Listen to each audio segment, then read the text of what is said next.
He's currently 22nd on the all-time money list. If Dvoress was to close this out, he would go from 22nd to 12th, overtaking the likes of Fedor Holtz, Steve O'Dwyer, Timothy Adams, Nicky P. Right, 1.1 million.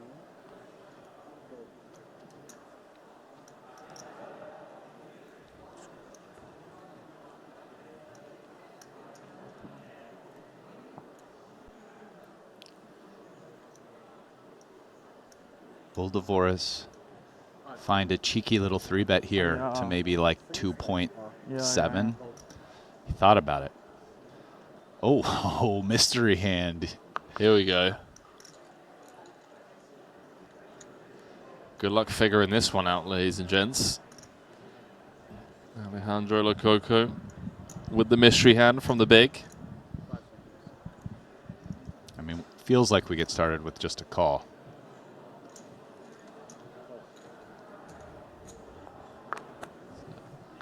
Effective, going to the flop.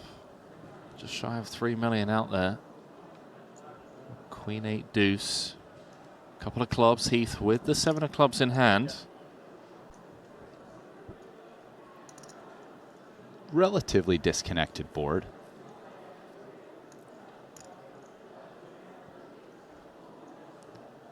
It's a board that Heath definitely has a range advantage. His particular hand is one of the hands that likes checking almost the most in his range. Still going to bet it, looks like. Continues for 25%.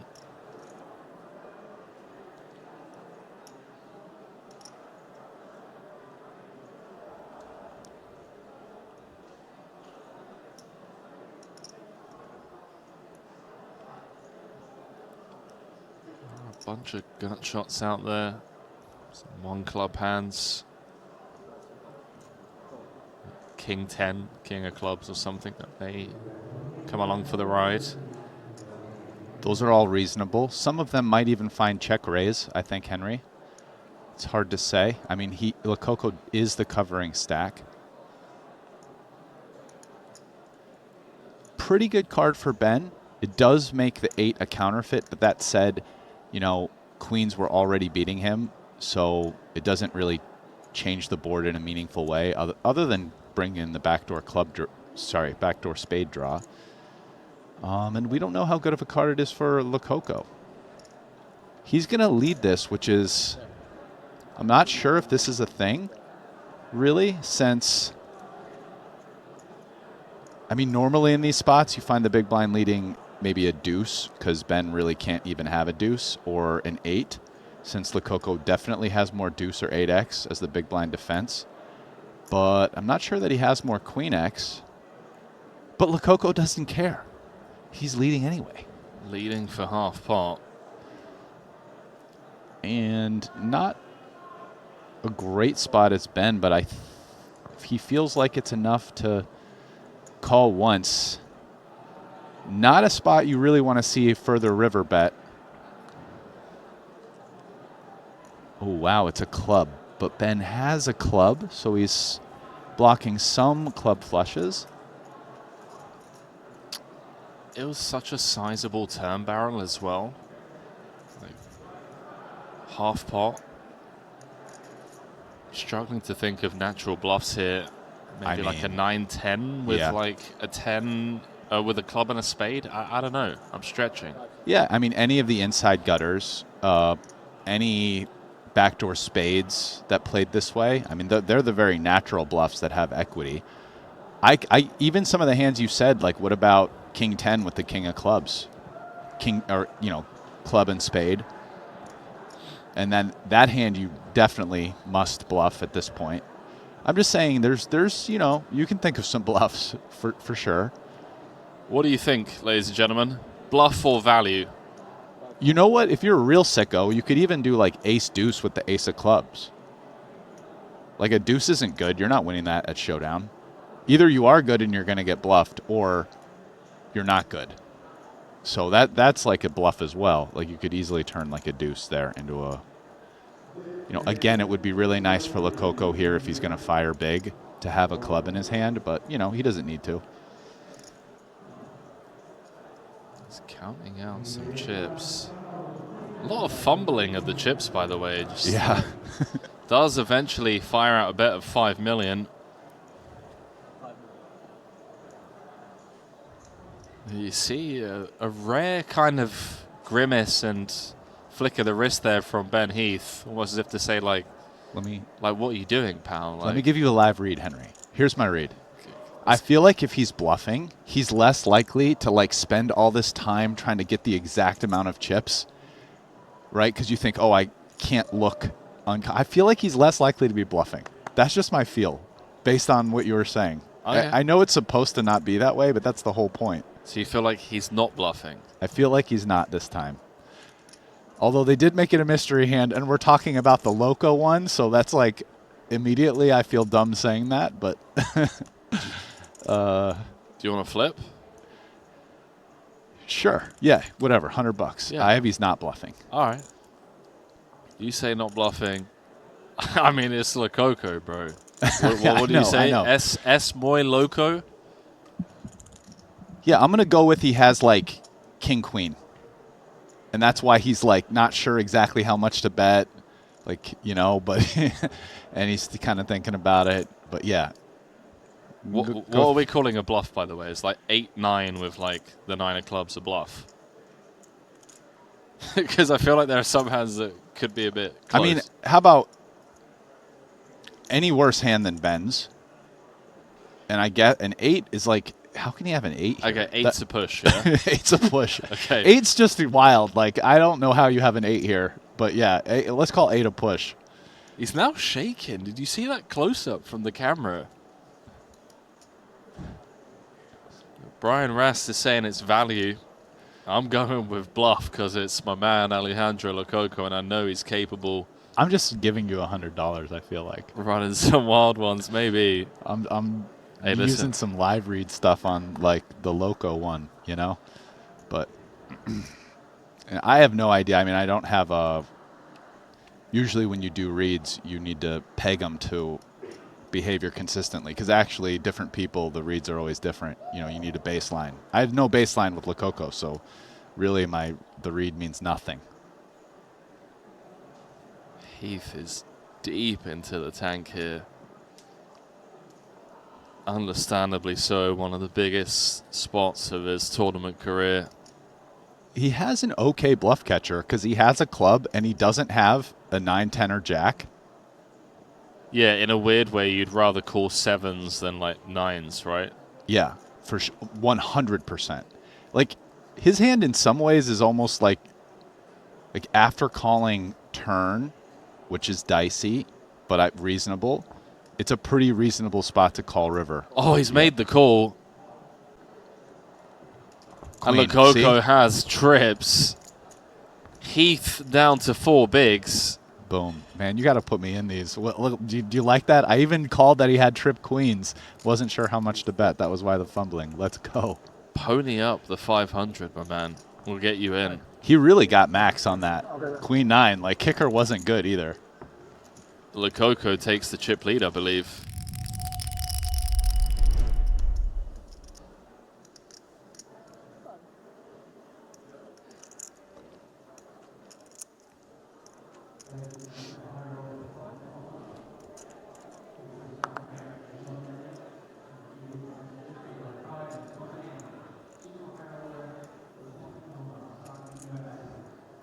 He's got chips to play with now. He can start opening buttons. Dvoress has to be a little worried about that, huh?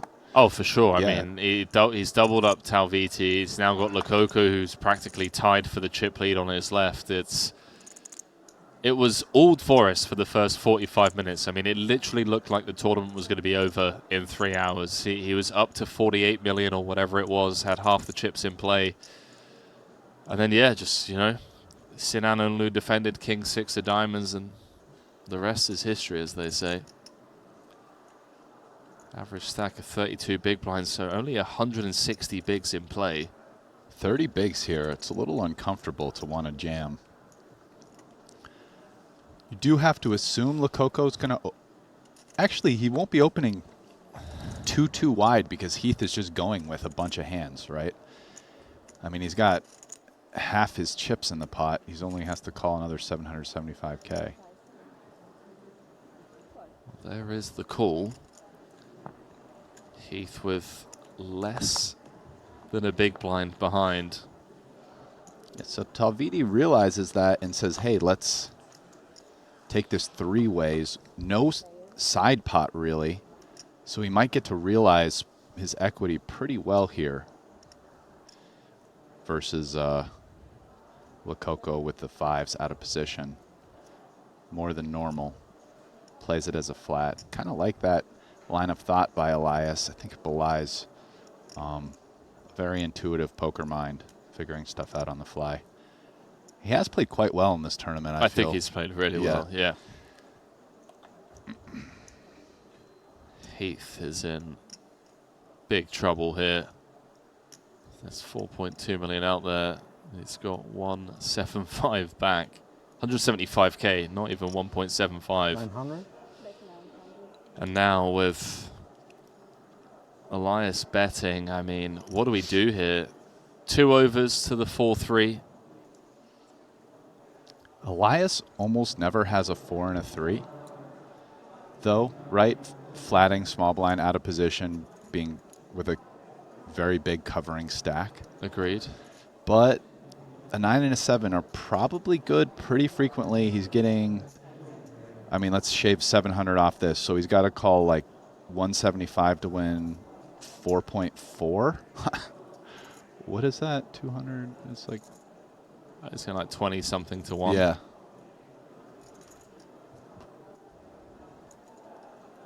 I mean, you think a 7 or 9 are probably good most, but not all the time, like 2/3 of the time or something.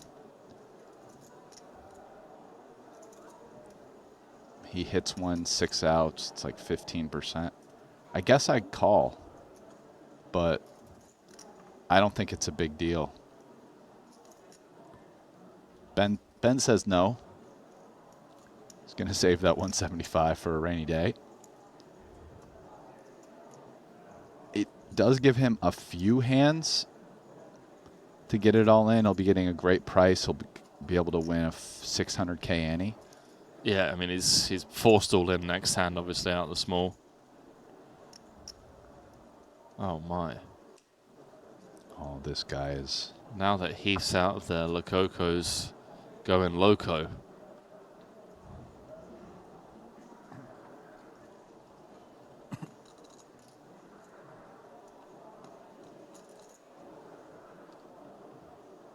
Wow, this...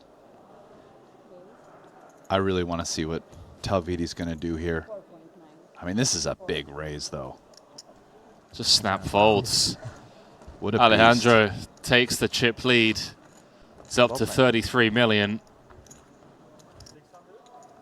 Just bossing everyone around now.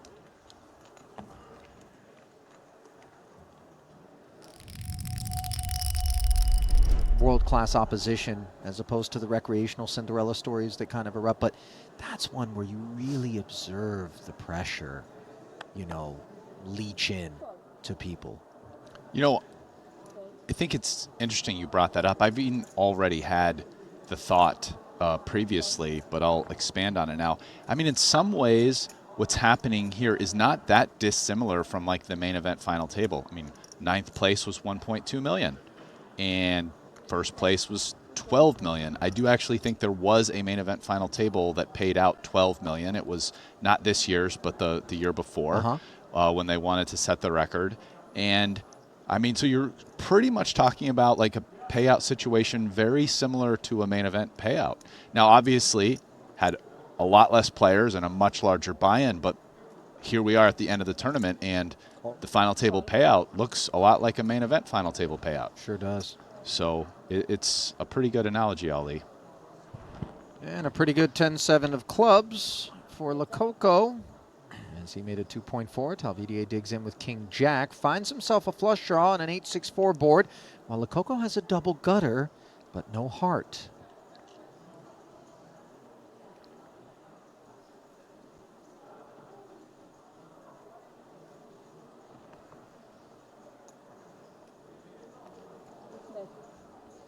1.8.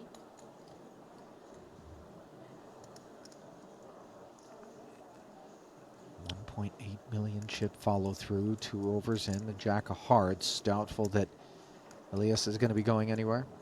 No, and I expect him to call as opposed to anything else, especially not against Lococo with the chip lead. The ice is so thin beneath our feet when we venture out into the wilderness that is playing versus Lococo. Top pair now for Talvitie on the turn. Massive card for Talvitie. One of the things I was wondering is, like, will Lococo be able to win this pot by bluffing? And very unlikely now. A blind versus blind situation. Talvitie has just turned top pair to the board. You know, Andy has a little heart backup, so doesn't seem like there's going to be many paths to Lococo winning this pot other than making his straight. Well, he's going to have to do so in non-heart form, one would imagine, as he barrels once more. 3.6 now on the heels of the 1-8. I mean, now with Talvitie, this is a dicey spot if it's not a king. Like, imagine a queen or a deuce that's not a heart. Very dicey spot, but having hit the king, just a really comfortable call by Talvitie in position. Really no other option. Oh. What on earth was just delivered from the heavens to Lococo? The 9 of spades to give him the nut straight. Oh my goodness. And they only have about 2/3 pot to play. So it's a, yeah, all in is a bet that makes sense. I mean, you're beating everything but a flush. My God, how much does Talvitie hate this? You've got the big stack with a reputation. He raised it 3xing from the small pre. He gave you 1-8 on the flop, 3-6 on the turn, and now demands your entire stack for a showdown here on this river. It's not too hard to come out with hands with bluffs in it. Any kind of ace high, queen high, especially with a heart.